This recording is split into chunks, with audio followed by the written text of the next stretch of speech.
brand of brushes. So if you can start thinking of us as a little mini Michael's Arts and Crafts store nowadays, that would be really cool. We're actually all on Amazon and everything. Everyone in Deer Park, I believe, has our own little jars of paint. You just make sure that you got, I'm not going to go through all the colors, but you should all have these, correct? You should have you should have 8 colors. Yep. I believe? Yes. Yep. Okay, great. You should all have squirts on your plate. Everyone should have a pink water cup.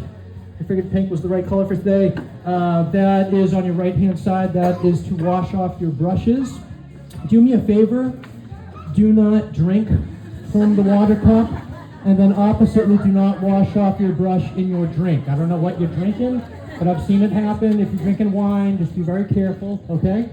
And everyone should have a few paper plates. Everyone should have an apron to protect your clothing. We are using acrylic paint. Again, it's our own brand of paint, but it's water-based and non-toxic, so if it gets on your skin, don't worry, you're not going to die. It comes off of your skin very easily with soap and water.